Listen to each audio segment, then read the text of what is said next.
आज हम डिस्कस करेंगे सबसे पहली जो चीज है that is atomic size. Atomic size होता क्या है? एटॉमिक साइज होता है हमारा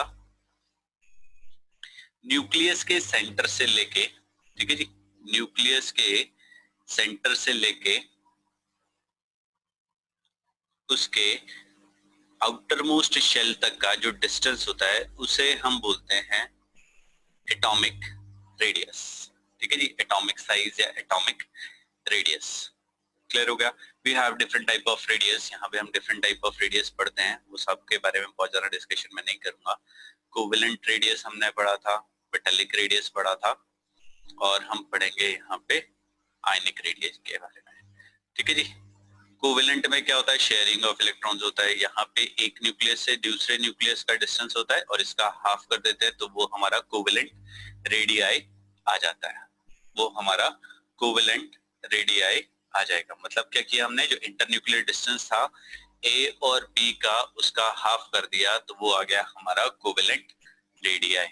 राइट। उसके बाद मेटालिक रेडियाई हमने किया। मेटालिक रेडियाई में क्या होगा? एक मेटल एटम दूसरा मेटल एटम, इन दोनों के सेंटर का जो डिस्टेंस होगा उसका अगर हम हाफ कर देंगे तो वो आ जाएगा हमारा मेटालिक रेडियस। क्लियर है जी? और तीसरी चीज है हमारे पास आयनिक रेडियाई। तीसरी चीज है हमारे पास ionic radii. So we have two type of radii, one is the cationic और दूसरा होता है हमारा एनायन। कैटायन होता है और एक एनायन होता है। तो इसके बारे में अगर हम बात करते हैं, cation, size of cation, cationic radii के बारे में बात करें तो size of cation is always smaller than parent atom or other mother atom than parent atom, right? अभी जो parent atom है वो हमारा क्या होगा? एक न्यूट्रल एटम है। ठीक है जी, क्लियर है? अब कैटायन, कैटायन क्या होता है? हमारा positive ion. Size of cation is always smaller than parent atom. ऐसा क्यों हुआ? बिकॉज देखो हमने यहाँ पे क्या किया, सोडियम लिया और यहाँ पे हमने लिया Na पॉजिटिव। सोडियम का एटॉमिक नंबर होता है 11 और यहाँ पे प्रोटॉन्स हमारे 11 होंगे और इलेक्ट्रॉन्स होंगे 11। जब हमने Na पॉजिटिव बना दिया मतलब उसने एक इलेक्ट्रॉन लूज कर दिया, आउटर मोस्ट शेल से एक इलेक्ट्रॉन लूज कर दिया, तो प्रोटॉन तो सेम रहेंगे बट एक इलेक्ट्रॉन जो है वो एक कम हो जाएगा। राइट, इलेक्ट्रॉन्स जो हैं वो 10 हो जाएंगे। तो इसकी वजह से क्या हुआ? साइज डिक्रीज करेगा, साइज डिक्रीज कर गया। क्यों डिक्रीज करा? Because number of shells decrease कर गए, नंबर ऑफ शेल्स डिक्रीज कर गए। क्योंकि जब हमने सोडियम एटम लिया था तो उसका इलेक्ट्रॉनिक कॉन्फ़िगरेशन था 281, तो वी हैव 3 शेल। जब हमने यहाँ पे Na पॉजिटिव लिया तो उसका इलेक्ट्रॉनिक कॉन्फ़िगरेशन क्या हो गया? 28, तो मतलब इट हैज 2 शेल्स। उसके बाद सिर्फ 2 शेल है। क्लियर हो गया? तो नंबर ऑफ शेल्स हमारे डिक्रीज कर गए। उसके बाद क्या होगा? इफेक्टिव न्यूक्लियर चार्ज इंक्रीज करा। इफेक्टिव न्यूक्लियर चार्ज इंक्रीज करा मतलब फोर्स ऑफ अट्रैक्शन जो था हमारा वो इंक्रीज हो गया। जो फोर्स ऑफ अट्रैक्शन था वो इंक्रीज हो गया क्योंकि प्रोटॉन 11 थे और इलेक्ट्रॉन कितने हो गए? 10। So we have more number of protons as compare to electron, जिसकी वजह से क्या हुआ? जो हमारा फोर्स ऑफ अट्रैक्शन था वो इंक्रीज हो गया। फोर्स ऑफ अट्रैक्शन इंक्रीज हो गया जिसकी वजह से साइज जो हो गया हमारा वो डिक्रीज हो गया। क्लियर है? That's why cationic size या size of cation is always smaller than parent atom. Fine? Clear है? नोट करने की जरूरत नहीं है। अगर आप कर रहे हैं तो अच्छी बात है, नहीं कर रहे तो बाद में कर लीजिएगा, आपको पीडीएफ मिल जाएगा इसका। Then we have anionic radii. ठीक है, anionic radii मतलब नेगेटिव आयन। ठीक है, नेगेटिवली चार्ज आयन के बारे में हम बात करेंगे। और इसके अंदर वो बोलता है कि size of an ion is always larger than parent atom. ठीक है जी, हमारा जो साइज ऑफ एन आयन होता है वो हमेशा पेरेंट एटम से बड़ा होता है, always larger than parent atom. ऐसा क्यों हुआ? हमने क्या किया, क्लोरीन लिया, ठीक है, प्रोटॉन्स यहाँ पे हमारे पास 17 थे और इलेक्ट्रॉन्स भी 18 थे। जैसे ही Cl नेगेटिव बना, उसने एक इलेक्ट्रॉन गेन करा और नेगेटिव आयन बनाया, तो प्रोटॉन्स तो सेम रहेंगे, सॉरी यहाँ पे हमारे पास क्लोरीन में सेम ही रहेंगे, और यहाँ पे हो जाएंगे हमारे 18 इलेक्ट्रॉन्स। यहाँ पे हमारे पास क्लोरीन था, क्लोरीन के प्रोटॉन 17, इलेक्ट्रॉन 17। जैसे ही उसने एक इलेक्ट्रॉन गेन करा तो प्रोटॉन 17 हो गए, इलेक्ट्रॉन्स हमारे हो गए 18, राइट। तो यहाँ पे क्या हुआ, हमारा साइज इंक्रीज करा। अब साइज इंक्रीज क्यों करा? Because effective nuclear charge decrease कर गया, इफेक्टिव न्यूक्लियर चार्ज डिक्रीज कर गया, ठीक है जी, क्लियर है? इफेक्टिव न्यूक्लियर चार्ज डिक्रीज कर गया, जिसकी वजह से क्या हुआ, फोर्स ऑफ अट्रैक्शन डिक्रीज कर गया, क्योंकि प्रोटॉन्स कम हो गए, इलेक्ट्रॉन्स नेगेटिवली चार्ज ज्यादा हो गया, फोर्स ऑफ अट्रैक्शन डिक्रीज कर गया। Force of repulsion you can से इंक्रीज हो गया, फोर्स ऑफ रिपल्शन इंक्रीज हो जाएगा, जिसकी वजह से जो साइज था हमारा, overall size of atom increase कर जाएगा। साइज ऑफ एटम था वो हमारा ओवरऑल इंक्रीज कर जाएगा, right. This is the anionic radii, ठीक। अब हम बात करेंगे इनके ट्रेंड्स के बारे में, ठीक है, पीरियोडिक ट्रेंड्स कैसे होते हैं when we move from left to right in a period, ठीक है, whenever we move from left to right in a period, तो साइज हमारा इंक्रीज, सॉरी साइज डिक्रीज करता है, बिकॉज न्यूक्लियर चार्ज इंक्रीज करता है, ठीक है। मैं जनरल बात कर रहा हूँ, यहाँ पे एक्सेप्शंस के बारे में बात नहीं करूंगा। जैसे अगर हम बात करें, ठीक है, न्यूक्लियर चार्ज इंक्रीज करता है, जिसकी वजह से साइज छोटा हो जाता है, साइज डिक्रीजेस, राइट। अब देखो, मैं यहाँ पे अगर आपको एक्सेप्शंस के बारे में बताऊं, जैसे मैं सेकंड पीरियड की बात करता हूं, तो यहाँ पे क्या होता है, हमारा lithium, beryllium, boron, carbon, nitrogen, यहाँ पे साइज इंक्रीज करेगा। जैसे ही हम नाइट्रोजन से ऑक्सीजन पे जाएंगे तो साइज डिक्रीज कर रहा था, यहाँ से यहाँ तक गए तो साइज डिक्रीज करा। इस केस में क्या हुआ, साइज इंक्रीज करा, और यहाँ से फ्लोरीन के पास जाएंगे तो साइज फिर से डिक्रीज करेगा। These are exceptions. वो क्यों होते हैं? एग्जैक्टली हाफ फील्ड की वजह से, स्मॉल साइज की वजह से वो कुछ होता है, ठीक है, बस इतना ज्यादा जाने की जरूरत नहीं है। उसके बाद when we move from top to bottom, whenever we move from top to bottom in a group, ठीक है, along a group, whenever we move, तो साइज जो है भैया वो हमारा इंक्रीज करता है, size increases. Why size increases? Because number of shells increase करते हैं, ठीक है जी, नंबर ऑफ शेल्स हमारे इंक्रीज करते हैं, जिसकी वजह से क्या होता है हमारा, हाँ जी, नंबर ऑफ शेल्स हमारे इंक्रीज कर रहे हैं, जिसकी वजह से साइज इंक्रीज करता है, क्लियर है?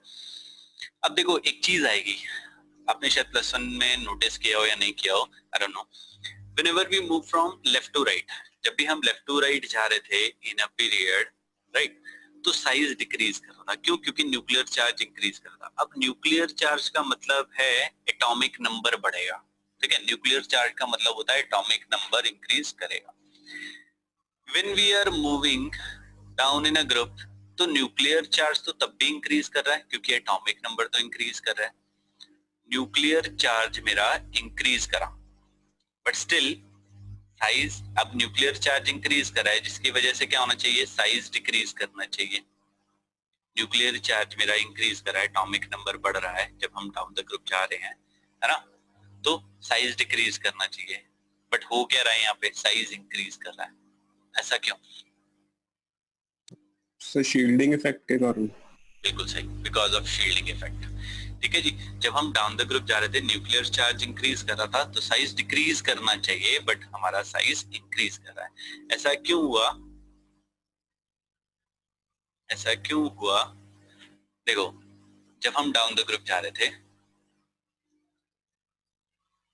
दो फैक्टर्स आ गए down the group, size decrease करना चाहिए due to increase in nuclear charge, due to increase in nuclear charge, और हमारा एक और फैक्टर आएगा साइज इंक्रीज कराएगा, दैट इज शील्डिंग और स्क्रीनिंग इफेक्ट, शील्डिंग और स्क्रीनिंग इफेक्ट, राइट। अब ये दोनों फैक्टर, अब शील्डिंग इफेक्ट को समझते हैं होता क्या है। शील्डिंग इफेक्ट होता है जो हमारे, ये हमारा न्यूक्लियस है, ये फर्स्ट शेल है, ये सेकंड शेल हमने बनाया, ये थर्ड शेल बना दिया, ये फोर्थ शेल बना दिया। अब जो फोर्थ शेल का इलेक्ट्रॉन होगा वो क्या है, it is attracted towards the nucleus because oppositely charge है। अब जो थर्ड शेल के इलेक्ट्रॉन होंगे ना, ये क्या करने वाले हैं, इसके लिए एक शील्ड बनाएंगे, they will produce a shield because obviously अब ये तो इसकी तरफ अट्रैक्ट हो रहा है, बट ये जो इलेक्ट्रॉन है n-1 शेल वाला, वो क्या करेगा, nth शेल के लिए एक शील्ड बनाएगा और वो उसे रिपेल करेगा, और वो उसे रिपेल करेगा, ठीक है जी। इसे हम बोलते हैं शील्डिंग इफेक्ट। nth शेल का n-1 शेल का इलेक्ट्रॉन nth शेल के को रिपेल करेगा और उसके लिए क्या करेगा, एक शील्ड बनाएगा, ठीक है, और वो क्या करेगा, उस इलेक्ट्रॉन को रिपेल करेगा, ठीक है जी। दिस रिपल्शन, अब ये जो रिपल्शन है, ये शील्डिंग इफेक्ट ये ग्रेटर हो जाता है, जो हमारा शील्डिंग इफेक्ट है वो ग्रेटर है as compare to increased nuclear charge. जो इफेक्ट है शील्डिंग इफेक्ट का ग्रेटर है as compare to nuclear charge, जिसकी वजह से ओवरऑल साइज हमारा इंक्रीज करता है, ठीक है जी। अब जो शील्डिंग इफेक्ट का ऑर्डर आता है, अब आपको तो ये पता लग गया कि फर्स्ट शेल का कम होएगा शील्डिंग, है ना, सेकंड का, जैसे जैसे दूर जाते रहेंगे शील्डिंग इफेक्ट डिक्रीज कर रहा है। बट हम किसकी बात करते हैं, ऑर्बिटल्स की। तो शील्डिंग इफेक्ट का जो ऑर्डर आता है उसमें क्या होता है, एस सबशेल की जो शील्डिंग है, एस सबशेल की जो शील्डिंग है वो सबसे ज्यादा है, फिर उसके बाद पी की है, फिर उसके बाद डी की है, और सबसे पुअर हमारी एफ सबशेल की शील्डिंग है। सॉरी, हमने यहाँ पे किया था, ये जो ये वाला सबसे अंदर वाला शेल है सबसे ज्यादा शील्ड करेगा, और जैसे दूर की तरफ जाएंगे शील्डिंग कम होती चली जाएगी। तो शील्डिंग इफेक्ट ऑर्बिटल्स के केस में S subshell P D and F, S की शील्डिंग सबसे ज्यादा होएगी, ठीक है। इसके लिए रिस्पॉन्सिबल है उसकी शेप और उसका साइज, शेप और साइज रिस्पॉन्सिबल है उसके सबसे ज्यादा शील्डिंग इफेक्ट के लिए, राइट। चलिए, तो ये भी हो गया हमारा, जब हम डाउन द ग्रुप जा रहे थे तो हमारा साइज इंक्रीज कर रहा था because number of shells increase कर रहे थे, और शील्डिंग इफेक्ट ओवरकम कर रहा था इंक्रीज न्यूक्लियर चार्ज को, जिसकी वजह से हमारा ओवरऑल साइज एटम का इंक्रीज कर गया, फाइन। तो हमने ये ट्रेंड्स कर लिए। अब इसके अंदर एक चीज आती है, इनर्ट गैस रेडियस। देखो, जब हम लेफ्ट टू राइट जा रहे थे तो साइज क्या हो रहे थे, डिक्रीज कर रहे थे, बट इनर्ट गैस के रेडियाई सबसे बड़े होते हैं, लार्जेस्ट होते हैं, बिकॉज यहाँ पे हम उनके वेंडरवॉल लार्जेस्ट रेडियाई, क्योंकि हम उनके वेंडरवॉल रेडियाई लेते हैं, वेंडरवॉल रेडियाई। अब वेंडरवॉल रेडियाई क्या होगा, जो दो अलग अलग एटम्स और मॉलिक्यूल्स के बीच का डिस्टेंस होगा। जैसे मैंने ये एक हीलियम एटम बनाया और ये एक हीलियम एटम बनाया, ठीक है, इन दोनों के बीच का डिस्टेंस होगा, उसे हम हाफ कर देंगे तो वो आ जाएगा हमारा वेंडरवॉल रेडियाई, वेंडरवॉल रेडियाई। अब जो वेंडरवॉल फोर्सेस होती हैं, जो हमारी वेंडरवॉल फोर्सेस होती हैं, वो किस चीज के ऊपर डिपेंड करती हैं, फोर्सेस, सॉरी, वेंडरवॉल फोर्सेस किस चीज के ऊपर डिपेंड करती हैं, हमारी साइज के ऊपर, ठीक है जी, साइज के ऊपर डिपेंड करता है। Larger the size, larger the size, larger the force of attraction, larger the force of attraction, ये ध्यान रखिएगा। जितना बड़ा साइज होगा उतना बड़ा ज्यादा हमारा फोर्स ऑफ अट्रैक्शन होगा। मतलब मॉलिक्यूल अगर मेरा छोटा है तो उसके बीच में कम फोर्सेस, कम वेंडरवल फोर्सेस होंगे, बट साइज अगर मॉलिक्यूल का ज्यादा है तो उसके अंदर ज्यादा वेंडरवल फोर्सेस होंगे। क्लियर है? देखो, जैसे इसके लिए एग्जांपल भी बताता हूँ। अब फ्लोरीन है, fluorine is a gas, fluorine is a gas. जब हम डाउन द ग्रुप जाते हैं ब्रोमीन, ब्रोमीन क्या हो जाता है, लिक्विड हो जाता है क्योंकि वैन फोर्सेस बढ़ रहे हैं। और आयोडीन की बात की जाए तो वहां पे क्या होता है, वो सॉलिड हो जाता है क्योंकि साइज बढ़ता जा रहा है। मैंने बताया ना अभी डाउन द ग्रुप जाएंगे साइज इंक्रीज करेगा, जितना बड़ा साइज उतना बड़ा ज्यादा फोर्स ऑफ अट्रैक्शन, मतलब उतना ज्यादा वैन फोर्सेस, तो दैट्स व्हाई इनकी आ जाएगा। क्लियर है? क्लोरीन गैस, ब्रोमीन लिक्विड और आयोडीन सॉलिड हो जाएगा। और bromine is the only liquid जो only non metal which exist in liquid state. This is the only non metal जो हमारा लिक्विड स्टेट में एग्जिस्ट करता है। क्लियर है? ब्राउन कलर का होता है ये, this is brown colour gas. चलिए ये भी हो गया हमारा इनर्ट। क्लियर है जी? ये तो हो गया हमारा रेडियाई के बारे में, हमने उसके डिस्कशन भी कर लिए किस तरीके से हमारे साइज होते हैं, क्या हमारे कैटायन के होते हैं, क्या हमारे एनायन के साइजेस होते हैं। अब हम बात करेंगे यहाँ पे आयनाइजेशन एंथैल्पी के बारे में। Ionisation enthalpy. अब आयनाइजेशन एंथैल्पी होता था जब हम किसी भी गैसियस एटम से एक इलेक्ट्रॉन को बाहर निकालते हैं, उसे हम बोलते हैं आयनाइजेशन एंथैल्पी। ठीक है जी? The energy required to remove the most loosely bound electron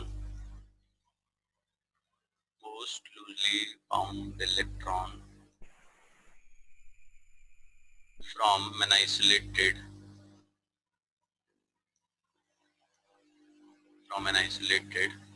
gaseous atom so as to make it a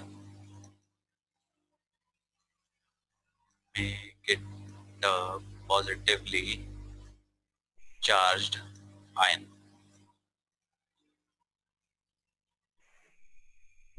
ठीक है जी? Energy required to remove the most loosely bound electron from an isolated gaseous atom so as to make it a positively charged ion. ठीक है जी? कोई भी element M था, वहां से मैंने कुछ एनर्जी लगाई आयनाइजेशन एंथैल्पी, ताकि मैं उसे M पॉजिटिव गैसियस स्टेट में और एक इलेक्ट्रॉन वहां से बाहर निकाल सकूं। और जो एलिमेंट होगा M वो भी हमारा किस में होना चाहिए, गैसियस स्टेट में। ठीक है जी? इसे हम डेल्टा आई एच से रिप्रेजेंट करते हैं। This is simply energy. Clear हो गया? अब सक्सेसिव आयनाइजेशन एंथैल्पी क्या होता है? सक्सेसिव में क्या होगा, हमें सेकंड इलेक्ट्रॉन निकालने के लिए जो एनर्जी लगती है। सक्सेसिव आयनाइजेशन एंथैल्पी मतलब M पॉजिटिव गैसियस को मुझे M+2 गैस बनाने में या उसे M+3 बनाने में, that is successive ionisation enthalpy. मैं इसे रिप्रेजेंट कर सकता हूँ डेल्टा आई H1 से, इसे मैं रिप्रेजेंट कर सकता हूँ डेल्टा आई H2 से, और इसे रिप्रेजेंट कर सकता हूँ डेल्टा आई H3 से। राइट? क्लियर है? और यहाँ पे एक चीज होती है हमारी कि delta I H3 that will be greater than delta I H2 delta I H1। ऐसा क्यों हुआ? एक एग्जांपल लेते हैं। हमने एल्यूमिनियम लिया, यहाँ पे मैंने इसके प्रोटॉन्स लिए और इलेक्ट्रॉन लिए। ठीक है? एल्यूमिनियम लिया तो 13 प्रोटॉन्स 13 इलेक्ट्रॉन। जैसे ही मैंने उसे Al पॉजिटिव बनाया तो क्या होगा, प्रोटॉन्स क्या हो जाएंगे, 13 ही रहेंगे, इलेक्ट्रॉन्स 12 हो जाएंगे। तो यहाँ पे क्या हुआ, इफेक्टिव न्यूक्लियर चार्ज इंक्रीज हो गया। ठीक है जी?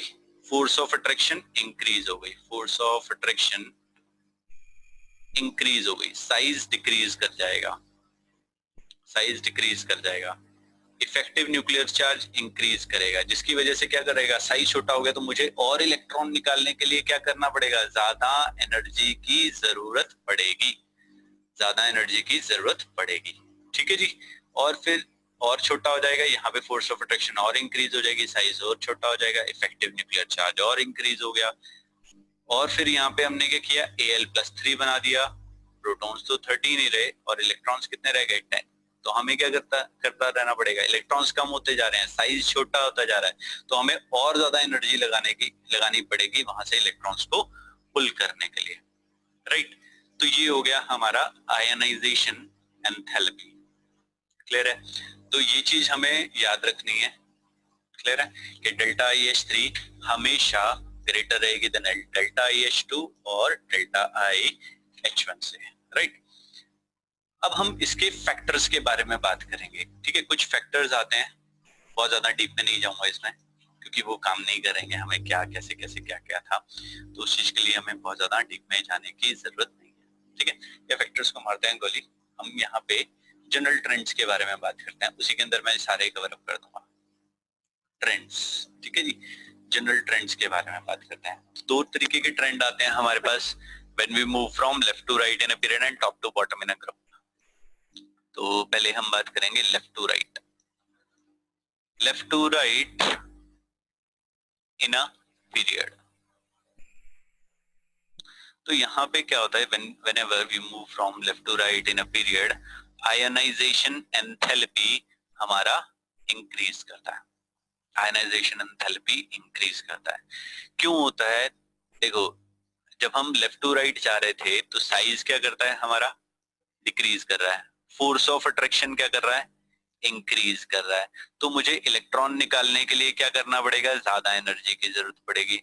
फोर्स ऑफ अट्रैक्शन इंक्रीज कर रहा है तो मुझे ज्यादा एनर्जी की जरूरत पड़ेगी वहां से इलेक्ट्रॉन को पुल करने के लिए, ठीक है। ज्यादा एनर्जी की जरूरत पड़े इलेक्ट्रॉन को पुल करने के लिए, that's why ionisation enthalpy increase कर रही है, ठीक है। यहाँ पे मैं ऐसा भी लिख सकता हूँ, न्यूक्लियर चार्ज इंक्रीज कर रहा है, ठीक है जी। न्यूक्लियर चार्ज इंक्रीज कर रहा है जिसकी वजह से क्या हो रहा है, मेरी आयनाइजेशन एंथैल्पी इंक्रीज कर रही है। साइज का मैंने जिक्र कर दिया यहाँ पे, ठीक है। उसके बाद है पेनिट्रेशन इफेक्ट। पेनिट्रेशन इफेक्ट में भी आता है। अब पेनिट्रेशन इफेक्ट में क्या होगा, this is like shielding effect या पेनिट्रेशन इफेक्ट। कौन सा, हमारा सब शेल न्यूक्लियस के पास होगा, उसका पेनिट्रेशन न्यूक्लियस की तरफ ज्यादा होगा। तो पेनिट्रेशन इफेक्ट की बात की जाए तो एस का पेनिट्रेशन न्यूक्लियस के पास है, फिर पी है, फिर डी है और फिर एफ है। मतलब क्या हुआ, अगर मुझे इलेक्ट्रॉन एस से निकालना है तो ऑब्वियसली ज्यादा एनर्जी लगानी पड़ेगी। पी में होएगा तो कंपैरेटिवली कम लगेगी, डी में और कम लगेगी और एफ में क्या होगा, सबसे कम लगेगी, राइट। क्लियर हो गया जी। और एक और चीज आएगी, इलेक्ट्रॉनिक कॉन्फ़िगरेशन, ये इंपॉर्टेंट है। अब इलेक्ट्रॉनिक कॉन्फ़िगरेशन के बारे में बात की जाए तो यहाँ पे क्या होगा, जो हमारी exactly half filled and fully field orbitals होते हैं, exactly half filled and fully field orbitals, वहां से अगर मुझे इलेक्ट्रॉन निकालना है तो ज्यादा एनर्जी की जरूरत पड़ेगी। More energy is required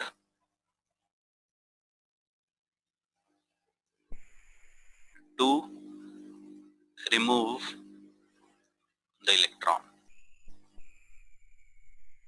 clear हो गया? half filled and fully filled, more energy is required to remove the electron. Okay. ऊपर वाले यहाँ पे ट्रेंड्स में size decrease because of shielding effect करा। Half filled and fully filled orbitals, more energy is required to remove the electron. Right. अब हमने यहाँ पे बात कर लिया along a period, अब हम बात करेंगे along a group. मैं आपको यहाँ पे एक्सेप्शंस नहीं बता रहा हूँ, एक्सेप्शंस नहीं बता रहा हूँ क्योंकि अभी यहाँ पे जरूरत नहीं है, जहाँ पे आएगी वो मैं आपको चैप्टर के बीच में बता दूंगा। अब उसके बाद है when we move from top to bottom in a group, top to bottom in a group, तो साइज जो आयनाइजेशन एंथैल्पी है वो डिक्रीज करती है। आयनाइजेशन एंथैल्पी डिक्रीज करती है बिकॉज साइज इंक्रीज करता है। साइज इंक्रीज करेगा ऑब्वियसली, तो क्या होगा, छोटे एटम से इलेक्ट्रॉन निकालना मुश्किल है और बड़े से इलेक्ट्रॉन निकालना इजी है, ठीक है ना। अब हमारे इंजीनियरिंग कॉलेज में क्या होता था, एक क्लास होती थी 130 स्टूडेंट्स की और एक होती थी 60 स्टूडेंट्स की। तो किस क्लास में इजी होता था बाहर निकलना, टीचर को बिना बताए बिना देखे, ऑब्वियसली बड़ी क्लास से, ठीक है। तो यहाँ पे जिस एटम का साइज बड़ा होगा उसका hold outer most back venture के पास कम रहेगा, उसका होल्ड बैक वेंचर्स को कम रहेगा। यहाँ पे क्या रहेगा, छोटी क्लास है तो ऑब्वियसली क्या होगा, बैक वेंचर के ऊपर इजीली नजर चली जाएगी। तो ये होता था हमारा वेरिएशन। तो यहाँ पे भी होता है, जैसे जैसे साइज बढ़ता जाएगा होल्ड ऑफ इलेक्ट्रॉन, है ना, hold of nucleus towards the nucleon वो डिक्रीज करेगा, जिसकी वजह से वो इजीली इलेक्ट्रॉन लूज कर जाएगा। तो यहाँ से क्या हुआ, आयनाइजेशन एंथैल्पी हमारी डिक्रीज करेगी डाउन द ग्रुप, क्योंकि हमारा जो साइज है वो इंक्रीज कर जाता है, साइज इंक्रीज कर जाता है। क्लियर हो गया? तो ये हो गया हमारा ionisation enthalpy. Electron gain enthalpy, electron gain enthalpy होता है एनर्जी चेंजेस, यूजुअली इलेक्ट्रॉन मतलब यहाँ पे एनर्जी रिलीज करती है, energy changes when an isolated gaseous atom, when an isolated gaseous neutral atom gains an electron to form the negative ion. इसे हम कैसे रिप्रेजेंट करते हैं, डेल्टा EgH से, इलेक्ट्रॉन गेन एंथैल्पी, या हम इसे कभी कभी इलेक्ट्रॉन एफिनिटी भी बोलते हैं। ठीक है, कुछ बुक्स में इलेक्ट्रॉन एफिनिटी के नाम से भी ये जानी जाती है। ठीक है, पेपर पे भी हो सकता है ये आपसे इलेक्ट्रॉन एफिनिटी बता दे कि भैया इलेक्ट्रॉन एफिनिटी किसी भी एलिमेंट की ये है, या कुछ भी, एनीथिंग, है ना। इसमें होगा क्या, एक मेरे पास आइसोलेटेड गैसियस एटम था, इसने क्या किया, एक इलेक्ट्रॉन गेन किया और इसने एक एक्स नेगेटिव गैसियस स्टेट में बनाया, और साथ में क्या किया, एनर्जी रिलीज कर दी। एनर्जी रिलीज मतलब this is an exothermic reaction, और जो हमारा ये इलेक्ट्रॉन गेन एंथैल्पी होगा दिस इज नेगेटिव। ठीक है ना, क्योंकि एनर्जी उसने रिलीज करी, तो यहाँ पे इलेक्ट्रॉन गेन एंथैल्पी हमारी नेगेटिव होएगी, राइट। इसके बाद सक्सेसिव इलेक्ट्रॉन गेन एंथैल्पी आएगी। सक्सेसिव में हम क्या करेंगे, एक इलेक्ट्रॉन के बाद दूसरा या तीसरा इलेक्ट्रॉन जब हम उसे गेन कराएंगे तो उसे हम बोल देंगे सक्सेसिव इलेक्ट्रॉन गेन एंथैल्पी। जैसे हमने यहाँ पे X नेगेटिव गैसियस था तो उसने एक और इलेक्ट्रॉन गेन किया और उसने बना दिया X minus minus gaseous state में। यूजुअली जो second successive electron gain enthalpy है, यहाँ पे हमारा ये एंडोथर्मिक प्रोसेस हो जाता है।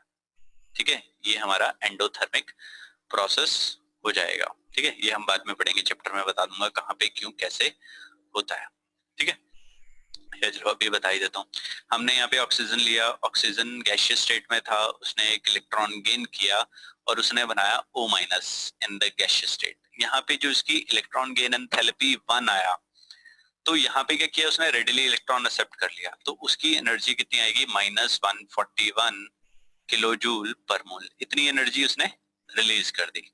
ठीक, जब हम सक्सेसिव के बारे में बात करेंगे तो यहाँ पे क्या होगा, O माइनस था, वो गैसियस स्टेट में था, उसने एक इलेक्ट्रॉन फिर से गेन किया और बना दिया O minus minus and gaseous state, और यहाँ पे उसकी जो इलेक्ट्रॉन गेन एंथैल्पी आएगी वो पॉजिटिव आएगी and it comes to be 780 kilo joule per mole, right. देखो ये प्रोसेस क्या था, मेरा एक्सोथर्मिक था, ये वाला प्रोसेस क्या हो गया, एंडोथर्मिक हो गया। अब ऐसा क्यों हुआ, बिकॉज ऑक्सीजन जो साइज था ऑक्सीजन का साइज जो था वो स्मॉल था, साइज स्मॉल था, तो इजीली वो दो इलेक्ट्रॉन को अकोमोडेट नहीं कर सकता था, तो वहां पे क्या हो रहा था, रिपल्शंस इंक्रीज हो रही थी, रिपल्शंस इंक्रीज हो गई थी, तो सेकंड इलेक्ट्रॉन को डालने के लिए मुझे क्या करना पड़ा, एनर्जी देनी पड़ी, एनर्जी देनी पड़ी, एनर्जी ट्रांसफर करनी पड़ी, सो दैट वो सेकंड इलेक्ट्रॉन ही हमारा कर ले। क्लियर हो गया, this is the successive electron gain enthalpy, right. अब हम इसके जनरल ट्रेंड्स के बारे में बात करेंगे, ठीक है, और उसके क्या क्या फैक्टर्स हैं वो भी मैं बीच में ही कवर अप कर दूंगा। ट्रेंड्स, तो पहले हम लेफ्ट टू राइट की बात कर रहे थे, left to right in a period,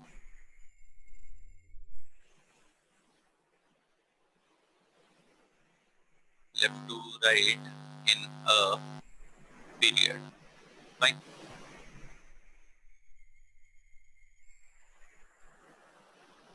क्या होता है ये left to right in a period,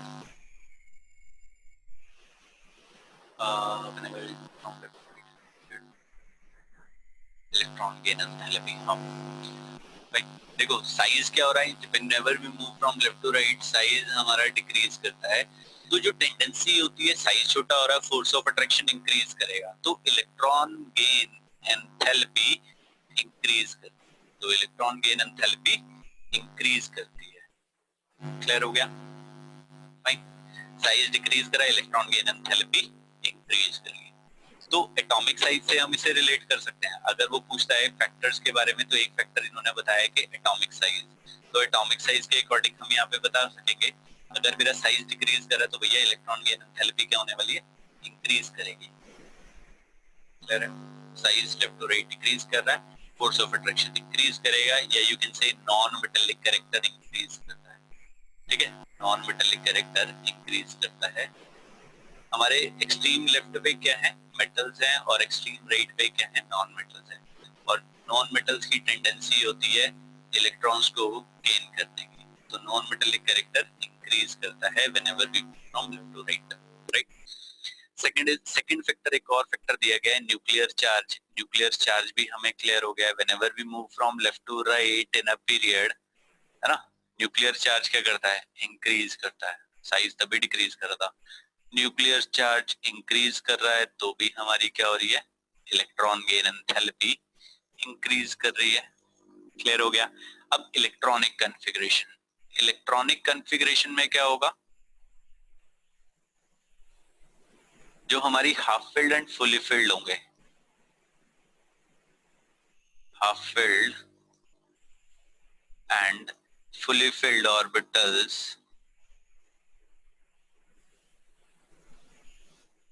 fully filled orbitals have positive electron gain enthalpy. They have positive electron gain enthalpy. ठीक है जी, क्लियर हो गया? उनकी क्या है, हमारी पॉजिटिव इलेक्ट्रॉन गेन एंथैल्पीज है। ऐसा क्यों हुआ? देखो जैसे मैंने नियॉन ले लिया, नियॉन के 2 8, अगर उसे एक इलेक्ट्रॉन और गेन करना है, नियॉन को एक इलेक्ट्रॉन गेन कराओगे तो वो क्या बनाएगा, Ne नेगेटिव। अब जो इलेक्ट्रॉन है वो कहाँ पे गया, नेक्स्ट एनर्जी शेल में, और अब उसे नेक्स्ट एनर्जी शेल में घुसाने के लिए मुझे क्या करना पड़ेगा, एनर्जी देनी पड़ेगी। That's why their electron gain enthalpies are positive. ऐसे ही अगर मैं नाइट्रोजन की बात करता हूँ तो उसकी electronic configuration 1s2 2s2 2p3, अब ये एग्जैक्टली हाफ फील्ड आ गया। अब इसी में मुझे इलेक्ट्रॉन घुसाना है तो क्या करना पड़ेगा, एनर्जी देनी पड़ेगी, क्योंकि ये हाफ फील्ड और फुली फील्ड क्या होते हैं, स्टेबल होते हैं। They are more stable due to symmetry, they are more stable due to symmetry. इसी वजह से मुझे क्या करना पड़ेगा, उन्हें एनर्जी देनी पड़ेगी, लो भैया लो, तब जाके वो इलेक्ट्रॉन गेन करेगा, अदरवाइज वो इलेक्ट्रॉन गेन नहीं करेगा। राइट, क्लियर हो गया? अब हम यहाँ पे बात करेंगे when we move from top to bottom in a group, top to bottom in a group. Right, चलिए ग्रुप के बारे में हम यहाँ पे बात करते हैं। whenever you move top to bottom in a group, तो क्या होने वाला है, साइज इंक्रीज करेगा, साइज इंक्रीज करेगा। अब force of attraction obviously decrease कर जाएगा, इलेक्ट्रॉन गेन एंथैल्पी डिक्रीज करेगी। ठीक है, न्यूक्लियर चार्ज डिक्रीज कर रहा है, न्यूक्लियर चार्ज को एज सच नहीं लिख सकते आपके, न्यूक्लियर चार्ज डिक्रीज कर रहा है, एक्चुअल में तो इंक्रीज कर रहा है। तो हम यहाँ पे लिख सकते हैं कि मेटेलिक कैरेक्टर इंक्रीज कर जाता है whenever we move down in a group, तो मेटेलिक कैरेक्टर इंक्रीज करता है।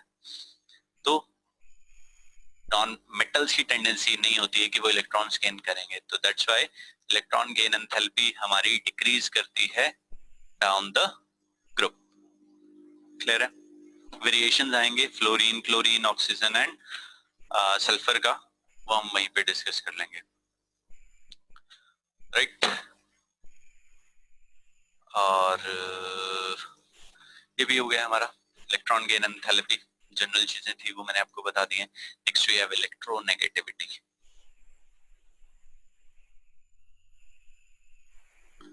इलेक्ट्रोनेगेटिविटी, इलेक्ट्रोनेगेटिविटी हमारी कोई एनर्जी नहीं होती, कुछ नहीं होता, this is just a tendency, this is just a tendency of an atom to attract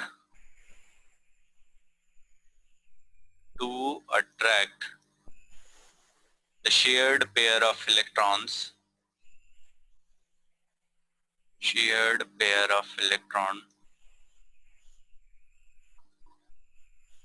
towards itself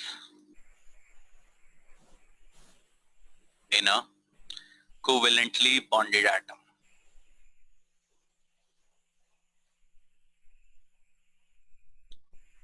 ji clear हुआ? This is just a tendency, कोई ऐसा नहीं होता कि इलेक्ट्रॉन्स ने गेन कर लेना है, लूज कर देना है। HCl हमने लिया, सो हाइड्रोजन एंड क्लोरीन में क्लोरीन का इलेक्ट्रोनेगेटिविटी ज्यादा है, तो ये जो शेयर्ड पेयर ऑफ इलेक्ट्रॉन्स है क्लोरीन अपनी तरफ अट्रैक्ट कर लेगा, जिसकी वजह से क्या होगा, it bears a partial negative charge and hydrogen पे आ जाएगा पार्शियल पॉजिटिव चार्ज। ठीक है जी, क्लियर है? अब इलेक्ट्रोनेगेटिविटी के कुछ जनरल ट्रेंड्स आएंगे, मैं आपको जस्ट एक सीरीज लिखवा रहा हूँ, वो आप थोड़ा सा याद कर लेना, आपको आइडिया रहेगा जनरल। ठीक है, fluorine is the most electronegative, फिर ऑक्सीजन आता है, फिर नाइट्रोजन आता है, फिर क्लोरीन आता है, ब्रोमीन आता है, फिर आयोडीन आता है, फिर उसके बाद चलते चलते चलते चलते सल्फर आ जाएगा, बीच में कार्बन भी आ जाएगा, फिर हाइड्रोजन भी आ जाएगा, और फिर लास्ट में आ जाती है हमारी मेटल्स। ये एक सीरीज है, इसे आप लर्न कर लेना, इससे मैक्सिमम क्वेश्चन निकल जाएंगे हमारे। ठीक है, तो चलिए हम इसके ट्रेंड्स के बारे में बात करते हैं। अब ट्रेंड्स के बारे में बात की जाए, when we move from left to right in a period, left to right in a period, तो इलेक्ट्रोनेगेटिविटी देखो इलेक्ट्रॉन्स को पुल कर रहा है, शेयर्ड पेयर ऑफ इलेक्ट्रॉन्स को अपनी तरफ पुल कर रहा है, तो नॉन मेटल्स की टेंडेंसी होती है इलेक्ट्रॉन्स को पुल करने की। तो left to right in a period जब हम बात कर रहे हैं तो नॉन मेटेलिक कैरेक्टर इंक्रीज करता है, नॉन मेटेलिक कैरेक्टर इंक्रीज करता है, सो इलेक्ट्रोनेगेटिविटी इंक्रीज करती है, इलेक्ट्रोनेगेटिविटी इंक्रीज कर जाती है। ठीक है जी, क्लियर है? अब कौन कौन से फैक्टर्स की अगर हम बात की जाए, तो स्टेट ऑफ हाइब्रिडाइजेशन, अगर हम स्टेट ऑफ हाइब्रिडाइजेशन की बात करें तो हमारा sp ऑर्बिटल जो है, sp ऑर्बिटल वो हमारा सबसे ज्यादा इलेक्ट्रोनेगेटिव है, फिर sp2 हो जाता है, फिर sp3 हो जाता है। ठीक है जी, एंड सो ऑन। इसकी किस चीज के ऊपर डिपेंड करता है, more the s character more is the electronegativity, more the s character more is the electronegativity.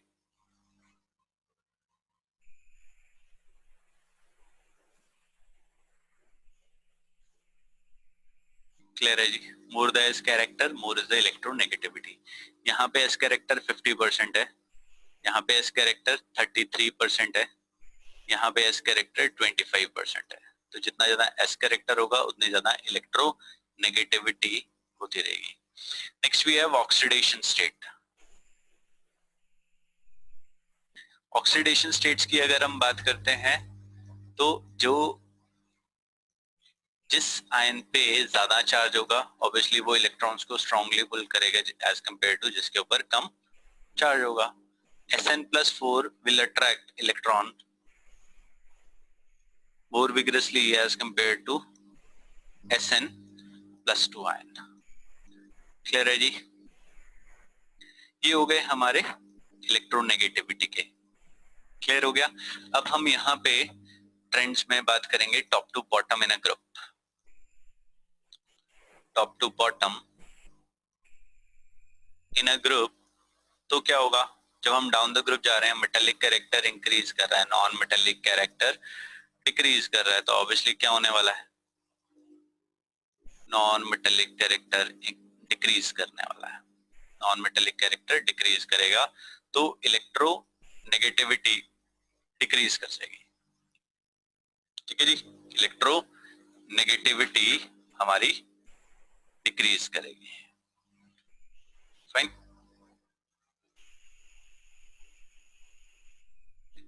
और ये आ गए हमारे general trends. Fine, I guess हमारा ये सभी हो गए हैं। फजान्स रूल, ये हमें हेल्प करता था पार्शियल कोवेलेंट कैरेक्टर निकालने के लिए आयनिक बॉन्ड्स में, ठीक है। बहुत सारी चीजें यूज होंगी हमारी ये। अब देखो एक दो चीजें होती हैं, एक होती है हमारी पोलराइजिंग पावर और एक होती है पोलराइजेबिलिटी। पोलराइजेबिलिटी, ठीक है जी, दो चीजें होती हैं हमारे पास यहाँ पे, एक होती है पोलराइजिंग पावर और एक होती है पोलराइजेबिलिटी। पोलराइजिंग पावर जो है वो हमारे कैटायन की होएगी और जो पोलराइजेबिलिटी है वो एनायन की होएगी। राइट, हम आयनिक बॉन्ड्स के बारे में बात कर रहे थे, तो आयनिक बॉन्ड कहाँ पे बनते हैं, कैटायन में और एक एनायन में। राइट, तो पोलराइजिंग पावर हमारे कैटायन की रहेगी और पोलराइजेबिलिटी हमारे एनायन की रहने वाली है, ठीक है जी। अब ये होती क्या चीज है, कैटायन क्या करता है, इलेक्ट्रॉन क्लाउड को डिस्टॉर्ट करता है। और किसके इलेक्ट्रॉन क्लाउड को डिस्टॉर्ट करता है, एनायन के इलेक्ट्रॉन क्लाउड को वो डिस्टॉर्ट करेगा, ठीक है जी। जैसे क्या हुआ, मेरे पास एक कैटायन है और एक एनायन है, मैंने यहाँ पे ये कैटायन बनाया और एक एनायन बनाया। ऑब्वियसली कैटायन का साइज छोटा है, एनायन का साइज बड़ा है, तो ये क्या है, हमारे आयनिक बॉन्ड्स बना रहे हैं। अगर इन केस मेरे पास क्या हुआ, साइज ऑफ कैटायन छोटा है और एनायन का साइज क्या है, बड़ा है, तो कैटायन क्या करेगा, इस एनायन के इलेक्ट्रॉन क्लाउड को डिस्टॉर्ट कर देगा और क्या करेगा, ये कैटायन एज इट इज रहेगा और एनायन को डिस्टॉर्ट कर देगा। तो यहाँ पे नेगेटिव चार्ज आ जाएगा और यहाँ पे क्या आ जाएगा, positive charge. Now this positive और नेगेटिव एक दूसरे को क्या करेंगे, न्यूट्रलाइज कर देंगे। ये पॉजिटिव और नेगेटिव एक दूसरे को न्यूट्रलाइज कर देंगे और चार्जेस खत्म हो जाएंगे। जब चार्जेस खत्म हो गए तो कौन से हो गया, वहां पे शेयरिंग ऑफ इलेक्ट्रॉन हो गई। जब शेयरिंग ऑफ इलेक्ट्रॉन हुआ तो क्या हो गया, कोवेलेंट कैरेक्टर इंक्रीज कर गया, कोवेलेंट कैरेक्टर इंक्रीज कर गया, ठीक है जी। आपने वहां पे पढ़ा भी होगा, जब हम पढ़ रहे थे एस ब्लॉक हमने पढ़ा था, तो एस ब्लॉक में बार बार ये होता था कि लिथियम के compounds of lithium are covalent in nature, compounds of lithium and beryllium are covalent in nature. ये इसलिए हो रहा था बिकॉज कोवेलेंट और लिथियम और बेरिलियम के जो साइजेस थे बहुत छोटे थे और वो क्या करते थे, जो भी उसके साथ एटम, जो भी एनायन होता था उसे डिस्टॉर्ट कर देते थे और चार्जेस की बैलेंसिंग कर लेते थे, ठीक है जी। क्लियर हो गया। तो इसके फैक्टर्स कौन कौन से हैं, किस किस चीज के ऊपर ये डिपेंड करता है। First is the size of the ion, size of the ion, ठीक है। तो एक एक करके हम कैटायन और एनायन के साइजेस के बारे में बात करेंगे। तो first is the size of cation. Size of cation के ऊपर कैसे डिपेंड करेगा, smaller the size of cation, smaller the size of cation, हाँ जी, smaller the size of cation, क्या होगा, larger is the polarising power, larger is the polarising power, fine. और अब हम बात करेंगे साइज ऑफ एनायन की, साइज ऑफ एनायन की। इसमें बोलता है larger the size of anion, जितना बड़ा साइज होगा एनायन का उतना ज्यादा वो पोलराइज्ड होगा, उतना ज्यादा वो पोलराइज्ड होगा, उतनी ज्यादा इलेक्ट्रॉन चार्ज की डिस्ट्रीब्यूशन होगी और उतनी ज्यादा उसकी पोलराइजेबिलिटी होगी। लार्जर द साइज ऑफ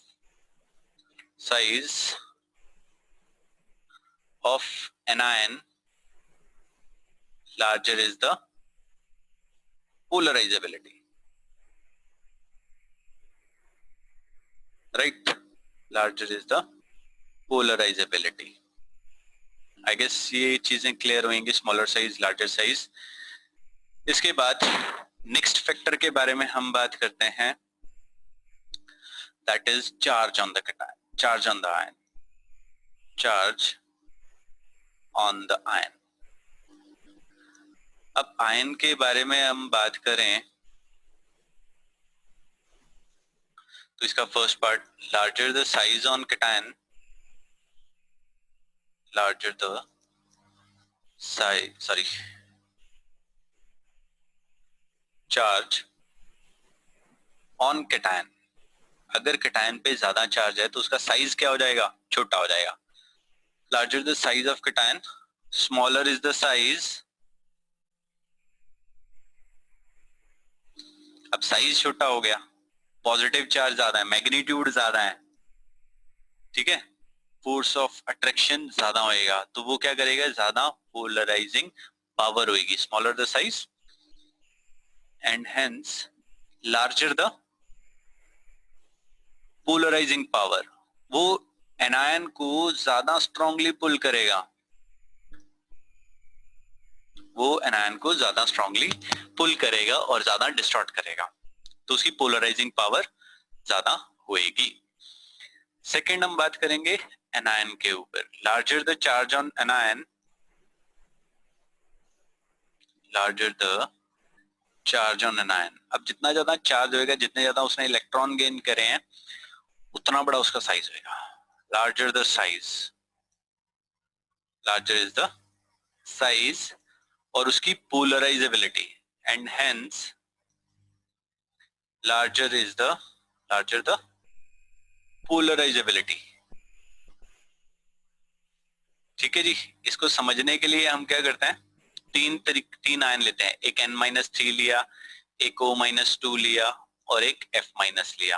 तो सबसे बड़ा साइज किस आयन का होगा, हमारा साइज किसका होगा, n-3 आयन का होगा. फिर उसके बाद O-2 का होगा. क्यों, क्योंकि प्रोटॉन्स और इलेक्ट्रॉन्स के बारे में बात कर रहे हैं. प्रोटॉन्स यहाँ पे 7 थे, इलेक्ट्रॉन्स कितने हो गए 10. तो ऑब्वियसली 7 प्रोटॉन बड़ी चीज को होल्ड कर रहे हैं, 10 इलेक्ट्रॉन्स को होल्ड कर रहे हैं, तो उसका साइज क्या हो जाएगा, बहुत बड़ा होएगा. जब साइज बड़ा होएगा तो वो क्या करेगा, इजिली डिस्टॉर्ट हो जाएगा. ठीक है. यहाँ पे 8 प्रोटॉन से 10 इलेक्ट्रॉन्स थे, यहाँ पे 9 प्रोटॉन से 10 इलेक्ट्रॉन थे. तो सबसे बड़ा साइज, जिसके ऊपर जितना बड़ा चार्ज होएगा उतना ज्यादा उसकी पोलराइजेबिलिटी होएगी. ठीक है. इसको हम ऐसे भी ले सकते हैं, अगर हमने ये नहीं लेना, P-3 S-2 एंड Cl-. यहाँ पे प्रोटॉन्स एंड इलेक्ट्रॉन्स, प्रोटॉन्स कितने होंगे यहाँ पे 15, इलेक्ट्रॉन्स आर 18, इसलिए साइज बहुत बड़ा हो जाएगा इसका. ठीक है. Protons 16 and electrons are 18, 17 and 18. Clear हो गया. तो जितना ज्यादा चार्ज होगा एनायन पे उतना बड़ा उसका साइज होगा और उतने इजीली वो पोलराइज्ड हो जाएगा. अब हम कैटायन की बात करते हैं. ठीक है. कैटायन में हमने लिया Al+3 ले लिया, एक Mg+2 लिया और एक हमने ले लिया Na+. तो सबसे छोटा साइज किसका होगा. अभी यहाँ पे प्रोटॉन्स एंड इलेक्ट्रॉन्स देखें तो प्रोटॉन्स तो 13 है, इलेक्ट्रॉन 10 है, तो फोर्स ऑफ अट्रैक्शन बहुत स्ट्रांग होगा, साइज बहुत छोटा हो जाएगा. साइज क्या हो जाएगा, बहुत छोटा हो जाएगा. तो सोडियम का साइज सबसे बड़ा, फिर मैग्नीशियम का और फिर एल्यूमिनियम का. यहाँ पे 12 प्रोटॉन्स, यहाँ पे 11 प्रोटॉन्स एंड 10 इलेक्ट्रॉन्स. क्लियर है. तो जैसे जैसे चार्ज बढ़ रहा है, ऑब्वियसली ये क्या करेगा, अब एनायन को सबसे स्ट्रांगली पुल करेगा. एल्यूमिनियम का जो बॉन्ड होगा किसी भी एनायन के साथ, वो सबसे ज्यादा स्ट्रांग होएगा. क्यों, क्योंकि +3 अट्रैक्ट कर रहा है नेगेटिव को. मैग्नीशियम के केस में क्या हो रहा है, +2 अट्रैक्ट कर रहा है किसे, नेगेटिव आयन को. यहाँ पे एक ही प्लस आयन था, वो इलेक्ट्रॉन्स को अट्रैक्ट कर रहा है. तो सबसे ज्यादा इलेक्ट्रॉन डिस्टॉर्ट कौन करेगा, एल्यूमिनियम करेगा. तो सबसे ज्यादा पोलराइजिंग पावर किसकी होगी, एल्यूमिनियम की होगी. और अगर हम एनायन के बारे में बात करें तो P-3 का साइज सबसे बड़ा है, तो सबसे ज्यादा पोलराइजेबिलिटी किसकी होने वाली है, P-3 आयन की या N-3 आयन की. Right. This is the charge on the ion. और तीसरी चीज जो हमारी इंपॉर्टेंट है यहाँ पे, दैट इज इलेक्ट्रॉनिक कॉन्फ़िगरेशन. वैसे उसका यहाँ पे यूज नहीं होगा, वो हम यूज नहीं करेंगे, बट स्टिल अब हम कर रहे हैं तो थोड़ा सा अच्छे से कर लिया जाए. Electronic configuration of cation. ठीक है जी. Electronic configuration of cation. हमने यहाँ पे दो कंपाउंड्स लिए, वन इज द CuCl और दूसरा लिया मैंने NaCl. अब यहाँ पे कौन सा हमारा ज्यादा कोवेलेंट नेचर का हुआ, तो I can say CuCl is more covalent as compare to NaCl, या NaCl is more ionic as compare to CuCl. ऐसा क्यों हुआ. अब मैं कॉपर लेता हूँ, कॉपर का एटॉमिक नंबर होता है 29. ठीक. मैं इसकी इलेक्ट्रॉनिक कॉन्फ़िगरेशन लिखता हूँ तो ये क्या आती है, 2, 8, 18 एंड 1. और अगर मैं सोडियम की इलेक्ट्रॉनिक कॉन्फ़िगरेशन लिखता हूँ, दिस इज 11 एंड 2, 8, 1. ठीक है, यहाँ पे कॉपर प्लस है, यहाँ पे Na प्लस है। तो कॉपर अगर कॉपर प्लस बनाएगा तो इसकी इलेक्ट्रॉनिक कॉन्फ़िगरेशन क्या हो जाएगी 2 8 18। Na प्लस बनाएगा तो यहाँ पे इसकी इलेक्ट्रॉनिक कॉन्फ़िगरेशन क्या हो जाती है 2 8 1। अब यहाँ पे क्या हुआ, ये शेल क्या है मेरा फुली फिल्ड है, it has this shell is completely filled. आपको पता है एम शेल में 18 इलेक्ट्रॉन्स आते हैं और उसमें 18 इलेक्ट्रॉन्स हैं, मतलब उसका जो शेल है वो कंप्लीट है। But this is pseudo noble gas configuration, this is pseudo noble gas configuration. और हमारी सोडियम में we have noble gas configuration, sodium में we have noble gas configuration. Sir सिर्फ 2 8 नहीं होगा? Sorry, we have 2 8, right. तो यहाँ पे क्या हुआ, नोबल गैस कॉन्फ़िगरेशन हुई। तो नोबल गैस कॉन्फ़िगरेशन वाले जो कंपाउंड्स होंगे they are more ionic as compare to pseudo noble gas. So elements with pseudo noble gas configuration are more covalent as compared to